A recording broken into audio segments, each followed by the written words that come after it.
उत्तर से दक्षिण भारत को जोड़ने की दिशा में भारतीय रेलवे एक क्रांतिकारी कदम उठाने जा रहा है। रेल मंत्री अश्विनी वैष्णव ने हाल ही में जबलपुर गोंदिया पैरेलल कॉरिडोर की घोषणा की है, जो न केवल दूरी कम करेगा बल्कि विकास के नए द्वार भी खोलेगा। अब तक प्रयागराज, वाराणसी और बिहार से दक्षिण जाने के लिए इटारसी नागपुर वाला लंबा रास्ता अपनाना पड़ता था, लेकिन यह नया 231 किलोमीटर का कॉरिडोर कटनी, जबलपुर, गोंदिया और चांदा फोर्ट होते हुए सीधे सिकंदराबाद को जोड़ेगा। यह नॉर्थ साउथ कनेक्टिविटी के लिए गेम चेंजर साबित होगा। जबलपुर से गोंदिया प्रोजेक्ट को हम अगर देखें तो नॉर्थ में विशेषकर जो पूर्वांचल का एरिया आता है, प्रयागराज, बनारस, काशी और उसके बाद में बिहार और छत्तीसगढ़ और झारखंड और मध्य प्रदेश का रीवांचल जो एरिया आता है अपना, इन सब का साउथ की तरफ जाने का जो रास्ता है, कन्वेंशनली वो रास्ता जबलपुर से इटारसी, इटारसी से नागपुर और फिर नीचे जाता है, साउथ की तरफ जाता है। इस लंबे रास्ते के बजाय अगर सीधा कॉरिडोर बने, जो कि कटनी, प्रयागराज के बाद में कटनी, कटनी से जबलपुर, जबलपुर से गोंदिया और नीचे चांदा फोर्ट, बल्लार शाह और फिर बाद में नीचे सिकंदराबाद की तरफ जाए, तो एक डायरेक्ट पैरेलल कॉरिडोर बन जाता है जो नॉर्थ से साउथ की कनेक्टिविटी को सिग्निफिकेंटली इंप्रूव करता है। 5,236 करोड़ रुपए की लागत वाली इस परियोजना में आधुनिक इंजीनियरिंग का बेजोड़ संगम भी दिखेगा। नर्मदा पर एक भव्य पुल समेत 65 बड़े पुल तैयार होंगे, 369 छोटे पुल और 88 अंडरपास भी तैयार होंगे। अगले 5 वर्षों में तैयार होने वाला यह प्रोजेक्ट पूरी तरह डबल लाइन कॉरिडोर होगा। प्रोजेक्ट की डिटेल्स हैं, एक इम्पॉर्टेंट ब्रिज है नर्मदा जी पर और बाकी 65 मेजर ब्रिजेस हैं, 369 माइनर ब्रिजेस हैं और लेवल क्रॉसिंग्स, अंडरपासेस 88 हैं और करीब 5 साल का प्रोजेक्ट है। ये काफ़ी जगह लैंड एक्वायर भी करनी पड़ेगी, क्योंकि सिंगल लाइन जहाँ से गुजर रही थी वहाँ पे लैंड भी एक्विजिशन करनी पड़ेगी।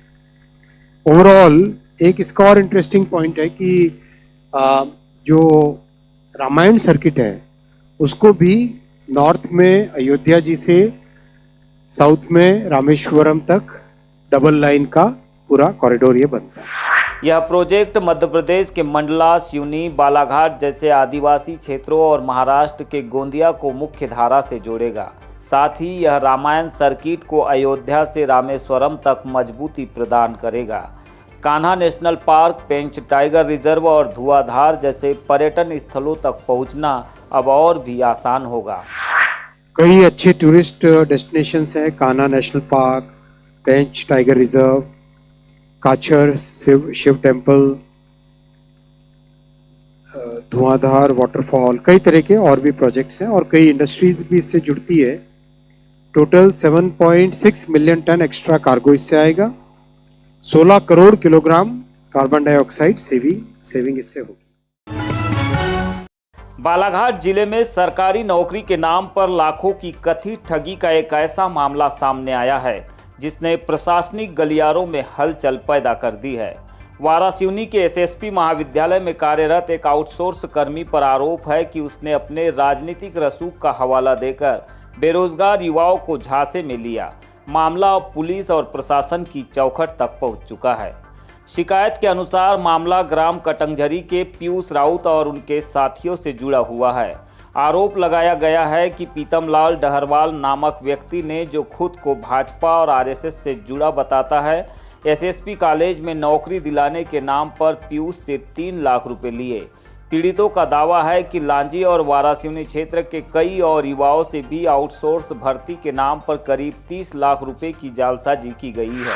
मेरे साथ पीतमलाल डहरवाल ने 25/2/2025 को नौकरी लगाने के नाम पे 2,75,000 रुपये कैश और उन्हीं के राइट हैंड कबीर जिन्होंने उन्होंने लगाया है आउटसोर्स कर्मी के रूप में एसएसपी कॉलेज महाविद्यालय वारासिवनी में, उनके अकाउंट में 25,000 रुपये फ़ोनपे के माध्यम से डलवाए।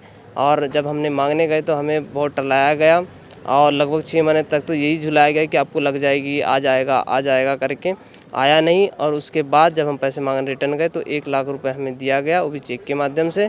और आज जैसे हमने 19 तारीख को जब हमने कहा वारासिवनी थाने में जब उनकी रिपोर्ट दर्ज करा दी गई, जब मांगने गए तो नहीं देने पर, तो उसके बाद 20 तारीख को हमें चेक बाउंस का आदेश वकील के माध्यम से हमें प्रेषित किया गया।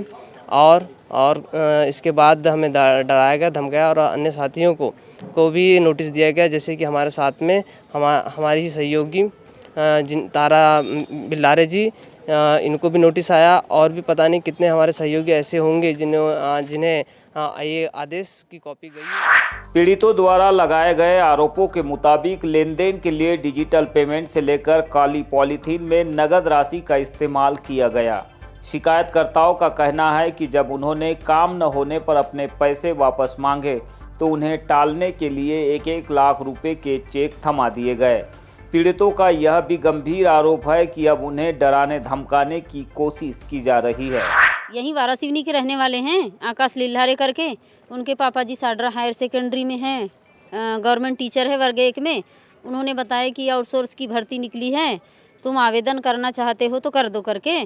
तो फिर हमने उनसे पूछे कि किसको देना है, किससे मिलना है करके। तो उन्होंने डहरवाल जी का नंबर दिए थे और इस नंबर के आधार पर उनसे बातचीत हुई। तो उन्होंने बोले कि 2 लाख रुपए लगेंगे, 8 दिन के अंदर तुम्हारी ज्वाइनिंग हो जाएगी बोले। और मेरे से पैसा लिए थे हट्टा कॉलेज में ज्वाइनिंग के लिए आउटसोर्स के पद पर। उसके बाद बोले कि फ़ोन पे वगैरह नहीं करना है, काली पन्नी में लपेट के पैसा लाना है बोले। तो मेरे साथ में हायर सेकेंडरी की एक दुबे मैडम थी, उनने भी अपनी बेटी के लिए पैसा दी थी।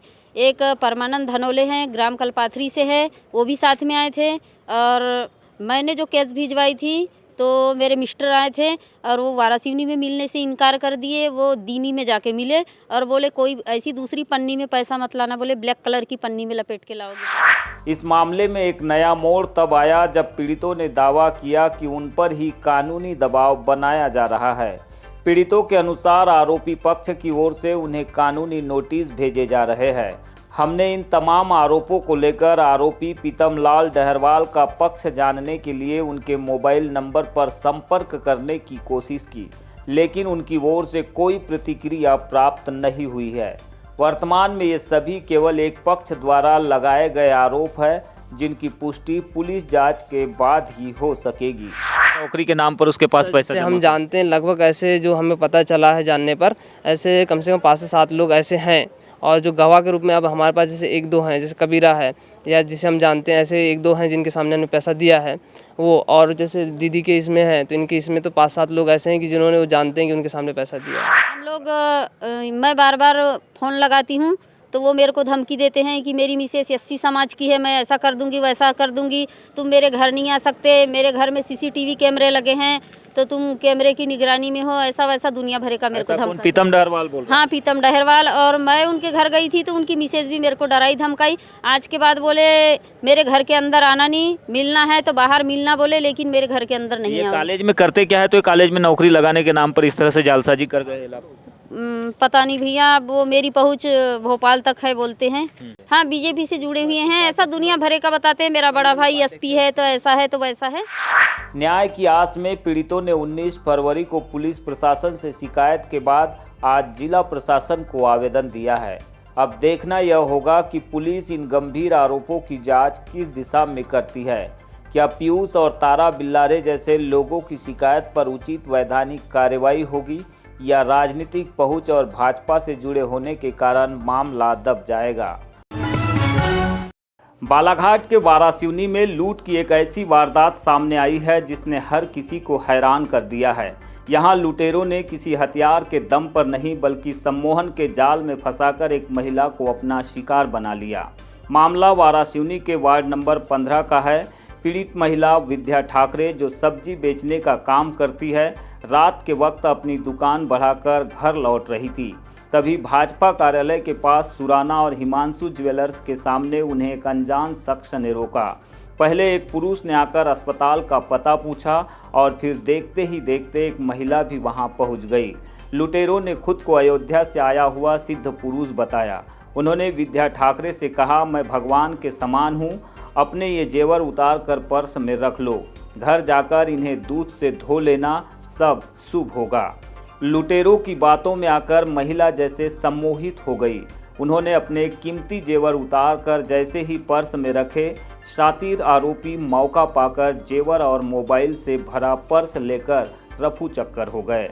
होश में आते ही पीड़िता ने वारासिवनी थाने में इसकी शिकायत दर्ज कराई है। तो उसको उतार लो बोलता है, अपने पर्स में पकड़ लो बोलता है, घर में जाके बोलता है दूध से धो लोगे बोलता है और पहन लोगे बोलता है। तुमको बोलता है ऐसा थोड़ा 4 कदम चलना है बोलता है, बस रिटर्न आना है और अपना थैला पकड़ के घर जाना है बोलता है। बस मैं 4 कदम चली भैया, रिटर्न आई तो वो दोनों ने क्या था आपके पास जेवर मेरे में? कान के भैया और गले का मंगलसूत्र है। अच्छा, क्या कौन सी कलर की शर्ट पहना था? पहनूं मैं आपको? बादामी कलर की शर्ट पहना है उसने और सफेद पेंट पहना है। कितने तो लोग थे उसके साथ? एक अकेला? जेंट्स और फिर वो लेडीज भी उसके साथ में थी भैया, जो आ रही थी वो लेडीज भी उसके साथ में। तो महिला भी उसके साथ है? हाँ, महिला किधर गया वो पता चला अब आपको? मेरे को वो नहीं दिखे भैया, किधर गए तो नहीं दिखे वो।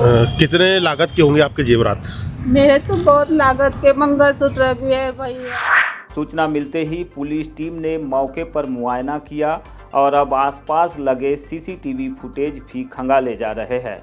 पुलिस का दावा है कि जल्द ही आरोपी सलाखों के पीछे होंगे, लेकिन इस घटना ने शहर में चर्चाओं का बाजार भी गर्म कर दिया है कि आखिर कैसे बातों के जाल में फंसाकर दिन दहाड़े ऐसी वारदातों को अंजाम दिया जा रहा है।